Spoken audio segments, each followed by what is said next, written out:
Well, hello and welcome to my YouTube channel. My name is Steve Cordle and I'm your host for this channel. I created this channel as a means of sharing Bible lessons on a wide variety of topics. It's kind of a ministry for me. And in this introductory video, which I think is about the 5th edition, I'm going to tell you a little bit about me and a little bit about the channel. And I've made some changes to the channel here recently that I wanted to incorporate into this new video that I'm doing. Now, before we get too far into this, if you wouldn't mind, hit that subscribe bar, and when the notification bell pops up, click on it, and you'll be notified anytime I add content to the channel. Comment on these videos, like these videos, share these videos, and now let's get on with this. First, I'm going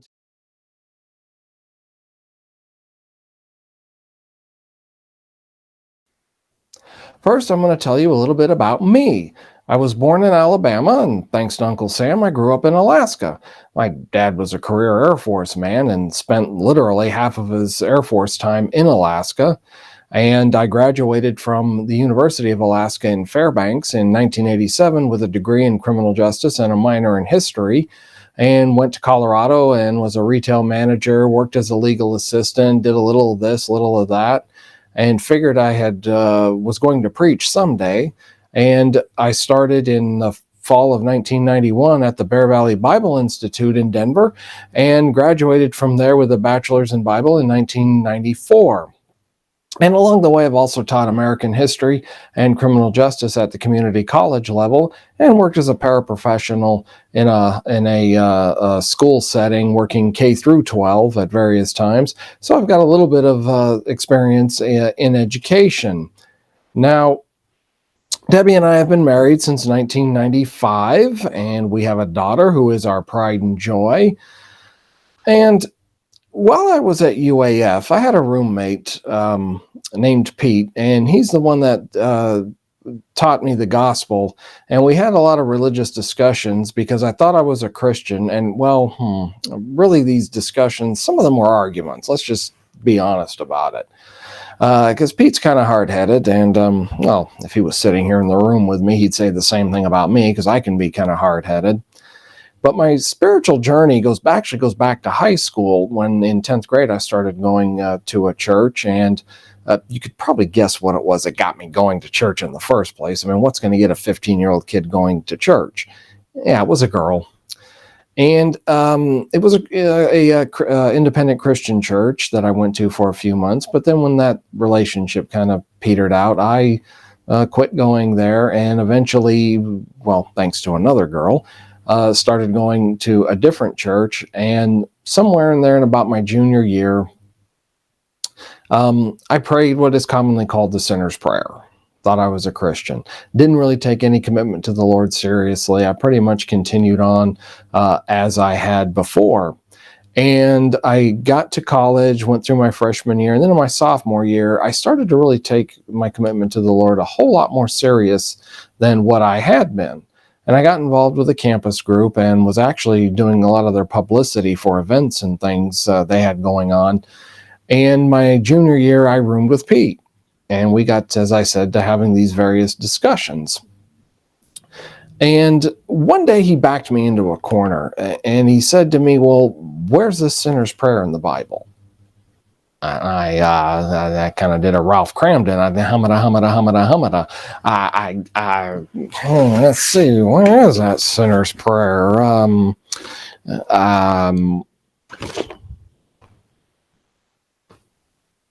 It's not there. There's nowhere in here where it ever says to pray for salvation. So that got me to thinking.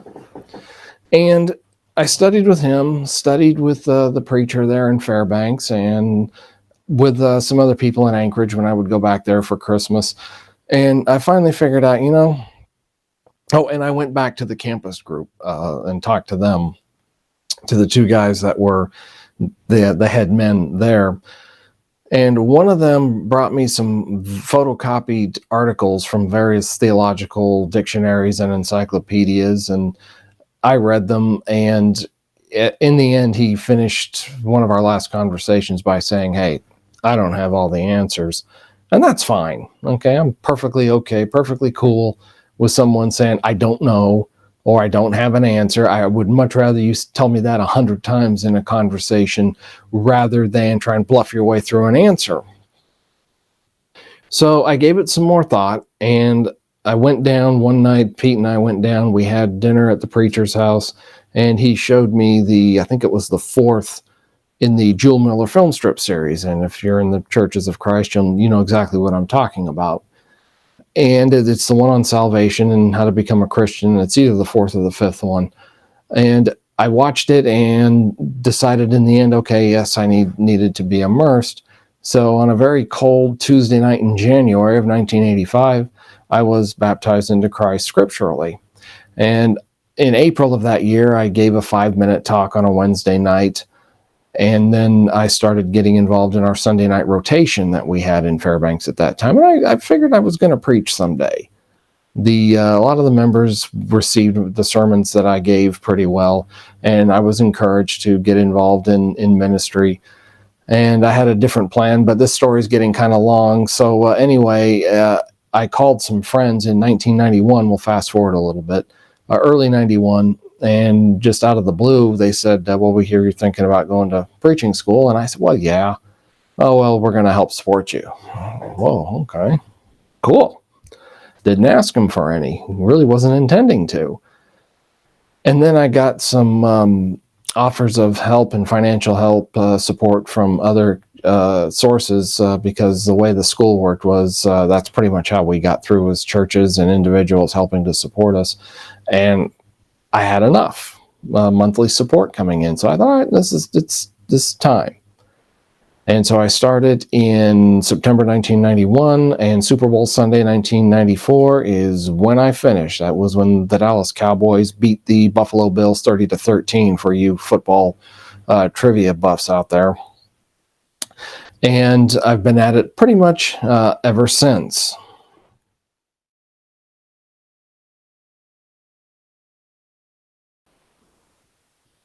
Now, along the way, I have authored several articles for various periodicals, and I've authored 3 books. The first one I did was Once Saved, Always Saved, and notice that is a question, it's not a statement. A Closer Walk with Jesus, and God, Grace, and You. Now, Once Saved, Always Saved? This book deals with the doctrine of once saved, always saved, eternal security, perseverance of the saints. It goes by several different names, but basically it's the idea that a Christian can never lose their salvation. I've heard advocates of this view say you can become an atheist and you still go to heaven. And I don't believe that's what the Bible teaches. I believe a Christian can lose their salvation. And that's what this book looks at. It's 13 lessons. Actually, all 3 of these are 13 lessons. And this just goes into why we need to be careful with our salvation. It's drawing a lot on the book of Hebrews. Now, this book is actually out of print, but I still have a few copies of it. I'll tell you at the end how you can get copies of it if you want. And then my second book, A Closer Walk with Jesus. And this one I wrote, kind of wrote as I went. It was part of a Sunday school class that I was doing for adults at the time, and 21st Century Christian agreed to publish it for me. And it's, again, 13 parts, and it's looking at things like, I would call it Christian living, or maybe going over some of the basic stuff. If you've been a Christian for a long time, maybe you want to go back over, for instance, why you were baptized. You want to go over prayer, things like that. And if you want to have something for a class or a small group or just your individual study, it'll work for all of those. And it looks at some of the habits and characteristics that have to be learned and incorporated in our daily lives, and the spiritual growth that we need to go through.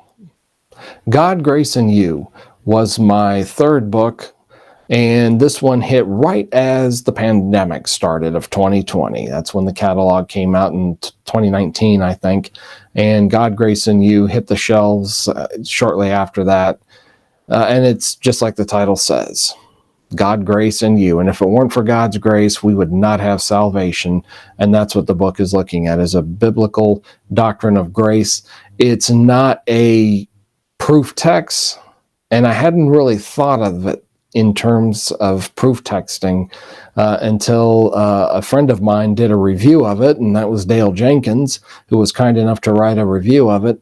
And I was just trying to produce a lesson series that would talk about grace from the standpoint that, number one, we are not saved without it. God's grace and God's mercy are all part of our salvation, but at the same time, it doesn't mean we sit and do nothing. We have to accept the gift that God offers us, and it goes a little bit into that as well.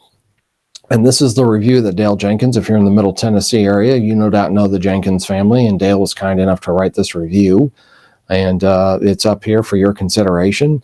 If you would like to take a minute, pause the video and read it.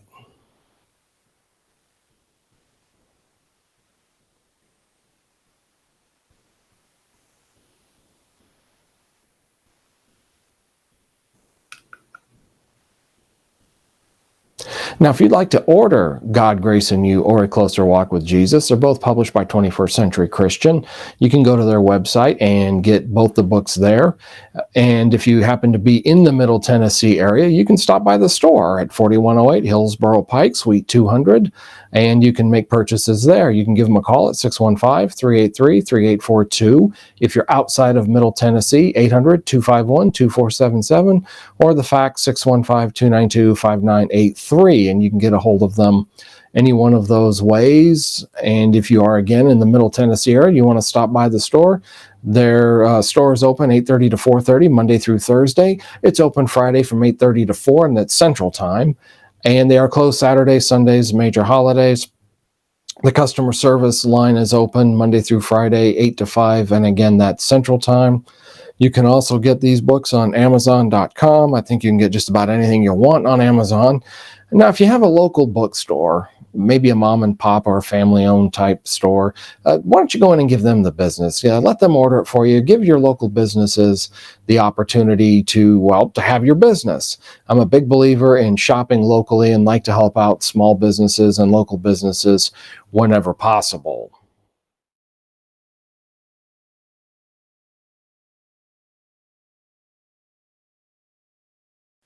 Now let's talk a little bit about the channel.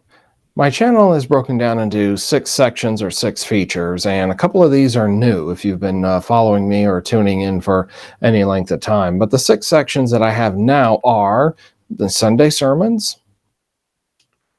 my 2 cents worth, scripture and cinema, book reviews, the minute message, and miscellaneous musings.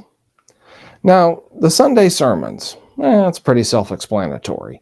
I video my Sunday morning sermons and do a little editing and then put them up on the YouTube channel. Now, the place where I preach, we just recently started back to our Sunday night and Wednesday night activities, so I'll start putting some Sunday night sermons up here as I'm able to. I recorded the first couple of Sunday night sermons and had some technical difficulties, but I'll try and get Sunday night sermons on the channel as well.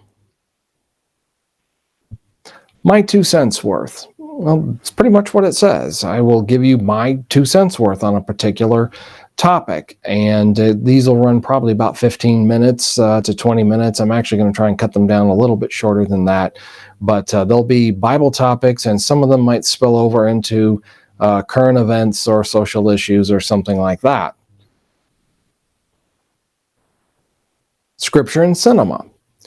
Now, the idea for this one came several years ago when I was in college, when I had a friend named Joel, and we would watch a movie occasionally, and after the movie, Joe would say something like, well, did you get the spiritual lesson out of that? Well, what are you talking about? What spiritual lesson? Well, do you remember the scene where they did such and such? Yeah. Or where this character said something to this other character? Yeah. And then he would go into a spiritual lesson that he got out of that scene or out of that dialogue. And I started noticing in movies, sometimes you can get some sort of a spiritual lesson out of them. And if I see one in a movie, I'll put it up here on the channel. They'll usually run about 10 minutes or so, or 12 minutes. They're not particularly long. And then book reviews, again, self-explanatory. I have a pretty extensive book collection, as you can see behind me, and I've got other books that aren't behind me on these shelves.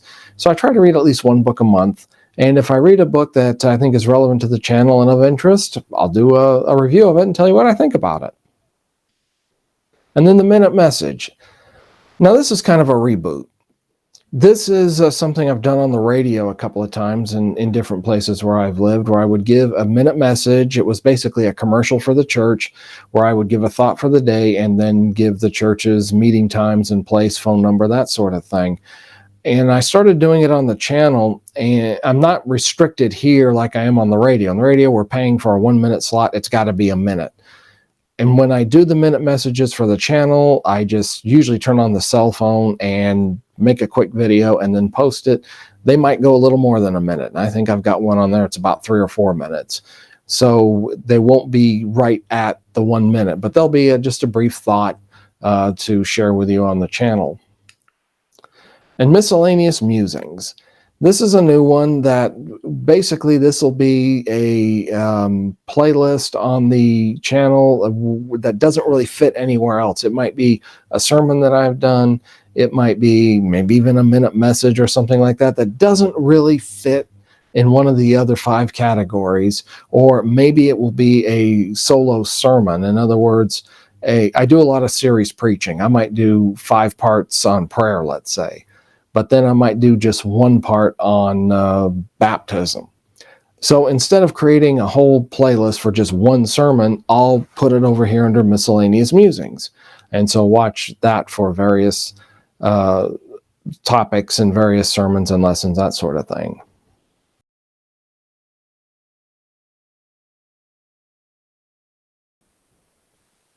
Now for some notes about my channel. Now, as you've probably already figured out, this is a low-budget venture. Really, it's a no-budget venture. Okay, I don't have millions of dollars available to me to buy fancy camera equipment. Like I said, a lot of the videos will be done on my cell phone or my laptop computer or my webcam. I don't have directors and producers and writers. I do it all. I'm the chief cook and bottle washer, the director, the producer, executive producer. It all comes back to me. And then I am responsible for the channel's content. Me, that's it. I don't have a board of directors. I don't have shareholders. I don't have elders telling me what to put on the channel and looking over my shoulder to see what I'm doing. This is my personal channel. It's all on me. And on this channel, you're going to see the good, the bad, and the ugly. And by that,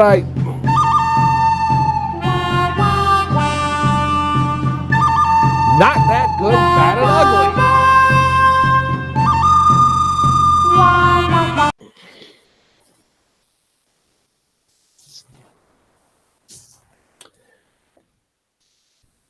Hey, Skippy, pull a stunt like that again.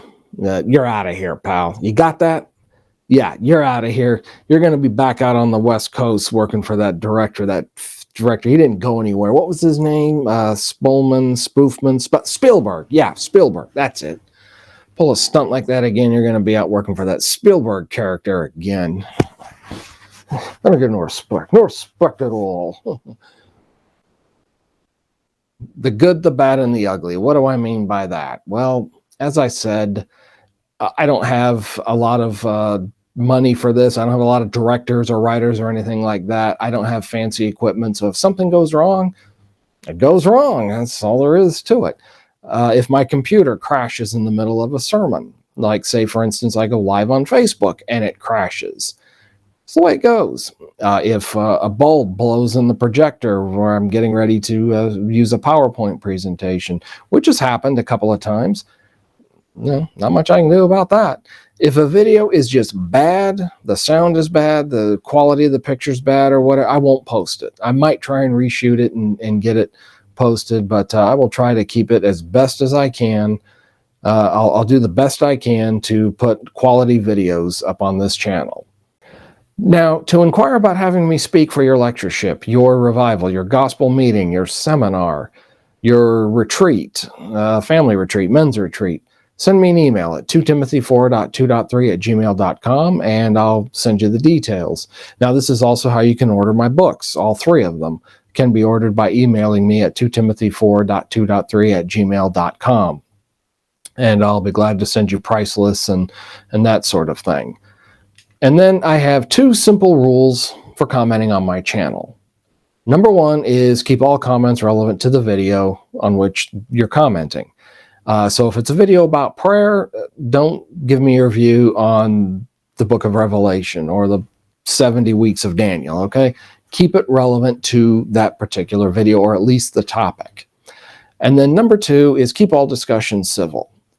It's okay to disagree, but no name calling, no foul language, none of that. If you're getting abusive or mean or overly aggressive in the opinion of the proprietor of this channel, and that's me, you'll get 3 strikes, and then you're subject to being banned from the channel and blocked. I might give you 4 downs like in football, but you'll get banned if you keep that. And don't post your business opportunities. Those will be deleted. And if you want to send greetings to somebody like Aunt Susie or someone, send them a personal message. Okay, if you see Aunt Susie has commented on a video, don't just post a hello or a happy birthday. Send that to her personally, and keep your comments relative to the video or the topic that the video's on. And then if you have a question about a Bible passage, about a Bible topic, or just something you see or hear on this channel, send it to me at 2timothy4.2.3@gmail.com. I'll allow about 6 weeks, and I'll get an answer for you. Now, I plan my sermons and my classes about 6 weeks ahead of time, so it won't happen right away. Plus, I need time to prepare an answer for you, and really how long it takes me to do that will depend on what my current knowledge of the subject is and what resources I have available. With the internet, I can get pretty much any resource I want on just about any topic, but you still have to allow me time to prepare the lesson. And you need to be specific with your question. If you want to remain anonymous, that's fine. I'll honor that and not give your name, but you got to be specific. Any place I've ever preached, I always have a little box somewhere in the building for sermon requests. And one time I got a sermon request that just said the Essenes. Okay, great. What do you want to know about them? And that's all it said, the Essenes. I didn't have a name, didn't have any way to identify who gave it to me. And then another time someone left a sermon request that said Noah's flood. Cool. Well, what do you want to know about it? And I was explaining this one time to a congregation, and one of the men said, well, Noah's flood, that's a specific request. And I said, no, it's not. Picture this. Go into your favorite restaurant. Go into a Mexican restaurant or Italian or a steakhouse or whatever. When the waiter comes over to take your order, try this. Just look at them and say, hey, I want Mexican food. Well, you come to the right place. You're in a Mexican restaurant, and we've got a 10-page menu here. What do you want? I'll have a taco. Okay, good. Now we've got 10 different taco options on the menu. Which one do you want? You got to specifically tell them what you want. If you're at a steakhouse, I want steak. Okay, great. We got porterhouse. We got T-bones. We got sirloin tips. We got prime rib. We've got rack of ribs. We've got hamburger steak. We've got hamburgers. You've got to specifically tell them what you want. And that's the same way you want a sermon on Noah's flood. What is your specific question about Noah's flood, or about the gospel? If you have a question, say about John 3:16, what's your specific question about it? And then I'll give you as specific as an answer as I possibly can. And at my discretion, the answer will appear in either a Sunday sermon or a My 2 Cents Worth, or maybe miscellaneous musings or the minute message. That'll be up to me as to how much time I think is needed to give an answer to the question. You can always send me a follow-up question if you would like. And that's going to do it for this introductory video. Don't forget to subscribe to the channel and hit that notification bell so you'll be notified whenever content is added to the channel. And comment on these videos, like these videos, share these videos. That's going to do it for this video, and we'll see you in the next one. I'm out.